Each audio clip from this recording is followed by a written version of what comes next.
అందరికీ నమస్కారం. నేను మీ కడ లక్ష్మణ్ కుమార్. ఈరోజు ఈ వీడియోలో మనం చూడబోతున్నాం కోటప్పకొండ ఘాట్ రోడ్ని అయితే మనం ఈ వీడియోలో చూస్తున్నాం.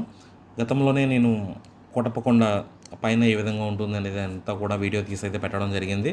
ఇప్పుడైతే ఘాట్ రోడ్ అయితే రికార్డ్ చేస్తాను. ఇప్పుడు మన చుట్టూ కనిపిస్తుందంతా కూడా కోటప్పకొండ ఊరు. ఎదురుగుండా కనిపించే ఆర్చ్ నుంచే పైకి వెళ్తూ ఉంటారు కాలినడకన వెళ్ళేవాళ్ళు. ఈ వీడియో అయితే నేను చిలకలూరుపేట నుంచి వచ్చినప్పుడు మనం ఈ వ్యూలో వస్తాము. అదే మన నర్సరావుపేట ఇంకా వినుకొండ నుంచి అయితే అది మళ్ళీ వేరే దారి నుంచి వస్తాము. అంటే ఘాట్ రోడ్ ఇప్పుడు మనం చూసాం కదా, ఆర్చ్ దగ్గర మనం లెఫ్ట్ తీసుకుని కొంచెం దూరం వెళ్ళిన తర్వాత మనకి రైట్ సైడ్లో కొండ పక్కగా టోల్ గేట్ ఉండి, ఇది మనకు కనిపిస్తున్న ఈ దారిలో టోల్ గేట్ ఉండి పైకి దారి ఉంటుంది. లెఫ్ట్ సైడ్ నుంచి మళ్ళీ ఒక రోడ్డు ఉంటుంది. ఆ రోడ్ నర్సరావుపేట గట్ట వెళ్తుంది. నర్సరావుపేట నుంచి వచ్చే వాళ్ళు ఇక్కడ పక్క కనిపిస్తున్న రోడ్ నుంచి వచ్చి మళ్ళీ ఇక్కడ యూటర్న్ వేసుకుని కొండ మీదకి ఎక్కాలి. ఇప్పుడు ఇదే మనం అనుకున్న టోల్ గేటు. మనకు తెలిసిందే కదా, అన్ని హిందూ దేవస్థానాల్లో ఈ రకంగా దేవుణ్ణి దర్శించుకోవాలంటే ఖచ్చితంగా డబ్బులు చెల్లించాలి. అప్పుడులో అయితే బ్రిటిష్ అధికారులకి, ఇప్పుడులో అయితే మన ప్రభుత్వాలకి చెల్లించాలి. ఈ సొమ్ములు తీసుకెళ్ళి ఏ రకంగా ఖర్చు పెడతారన్నది మనందరికీ తెలిసిందే. ఇదిగో ఈ పచ్చన చెట్లతో పచ్చని వనం అనుకోవచ్చు. ఈ ప్రయాణం అనేది చాలా అంటే చాలా బాగుంటుంది. ఈ ఘాట్ రోడ్ అయితే మనకి సుమారు 4 కిలోమీటర్లు అయితే ఉంటుంది. అది 3.5 కిలోమీటర్ల వరకు ఉంటుంది. ఘాట్ రోడ్ అంతా కూడా మనంత కష్టం అయితే ఏమీ కాదు. చాలా చాలా అంటే చాలా సులువుగా అయితే మనం ప్రయాణం చేయొచ్చు. కానీ మనం అక్కడ గుర్తుపెట్టుకోవాల్సిన విషయం ఏంటంటే, వెళ్ళడానికి రావడానికి ఒకటే దారి కాబట్టి టర్నింగ్స్లో కొంచెం చూసుకుని వెళ్తే ప్రయాణం చాలా బాగుంటుంది. ఆ వెళ్ళే క్రమంలో అంటే ఈ వెళ్ళే ఘాట్ రోడ్లో ఏ ఘాట్ రోడ్ అయినా కావచ్చు, మన లెఫ్ట్ సైడ్ చూసుకుంటూ వెళ్తూ ఉంటే, అంటే లెఫ్ట్ సైడ్ మీన్స్ మనకి ఇప్పుడు లెఫ్ట్ సైడ్లో మనకి కొండ ఉంది కాబట్టి, అంటే లోయ, కొండ లోయ ఉంది కాబట్టి చూసుకుంటూ వెళ్తూ ఉంటే వ్యూ అనేది చాలా బాగుంటుంది. ఇక్కడ బ్రహ్మ విగ్రహం, తర్వాత టర్నింగ్స్లో కొన్ని దేవతామూర్తుల విగ్రహాలు అయితే పెద్ద పెద్ద విగ్రహాలను అయితే ఏర్పాటు చేయడం జరిగింది.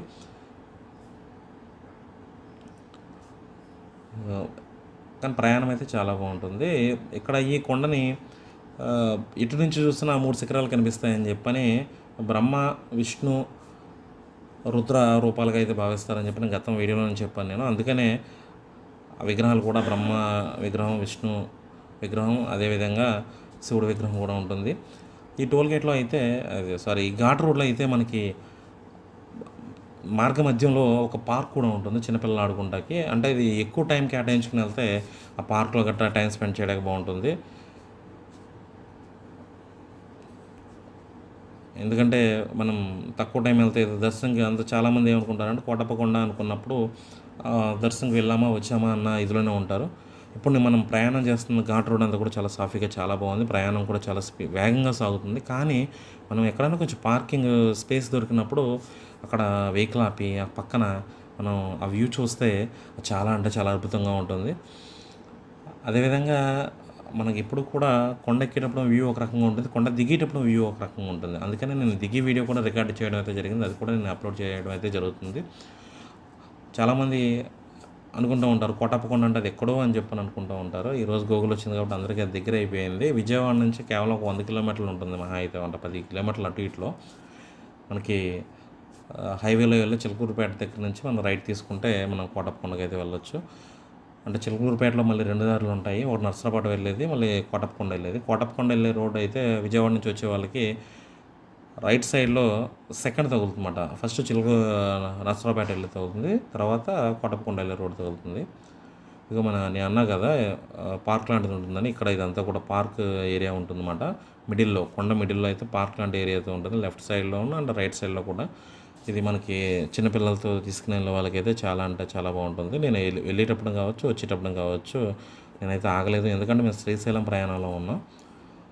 ఈ రకంగా అయితే పచ్చని చెట్ల మీద, అంటే పచ్చని కొండలు, కొండ మీద చెట్లు, ప్రయాణం అయితే కోటప్పకొండ అయితే చాలా అంటే చాలా బాగుంటుంది. కోటప్పకొండకి మరొక విశిష్టత ఏంటంటే ప్రభలోత్సవం అనేది కోటప్పకొండలో చాలా బాగుంటుంది. శివరాత్రి ఇవన్నీ కూడా చాలా బాగా జరుగుతాయి.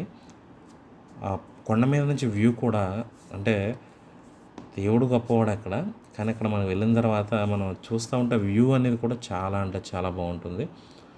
అసలు అంటే ఇక్కడ ఇవన్నీ కూడా శివాలయాలన్నీ కూడా ప్రకృతిలో మమేకం అయిపోయి ఉంటాయి కాబట్టి ప్రకృతి అందాల్లో ఉంటాయి.